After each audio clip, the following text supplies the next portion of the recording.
become death, the destroyer of worlds. Epic fails of history. Eric Slater here with a quick podcast update.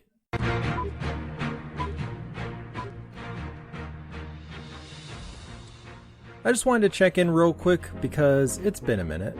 I'm actually working on finishing up episode 15 right now, which I originally recorded over the summer and was hoping to have it up sometime in October, but seeing as it's mid-December, that clearly didn't happen. In fact, I was hoping to do a Halloween-themed episode and was even considering pushing it back to releasing around Christmas, but opted to postpone it for next season.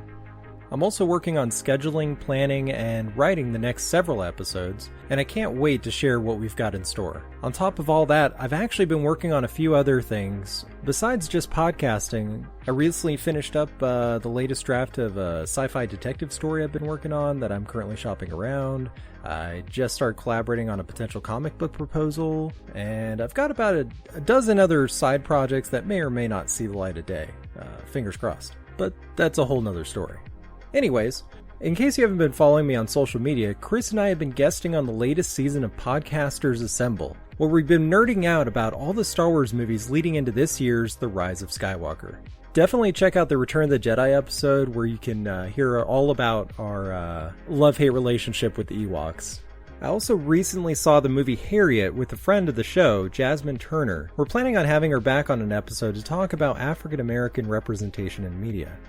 Mostly as an excuse so we could just hang out and geek out over the new Watchmen series. If you haven't already, be sure to check out our conversation on Florida Fails way back in episode 4. The fact that we haven't really had any big budget movies about Harriet Tubman is really kind of astonishing. She's probably one of the most badass figures in American history. And the great thing about this movie is it shows why Harriet deserves to be on the $20 bill. She escaped slavery by herself, on foot, and not only made it to the North, she had the incredible courage to go back for others, not once, not twice, but 13 more times.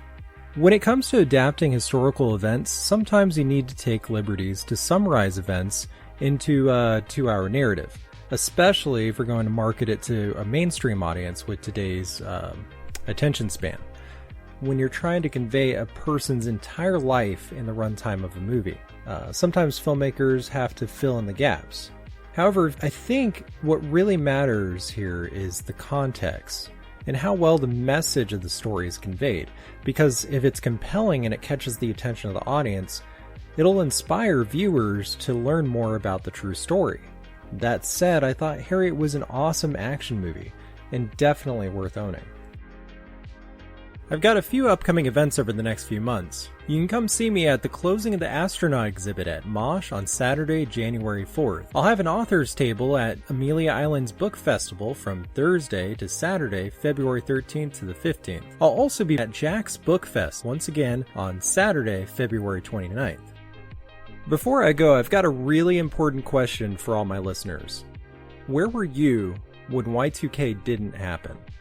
You can send your answers to me on social media and we'll talk about it on an upcoming episode for the 20th anniversary of Y2K.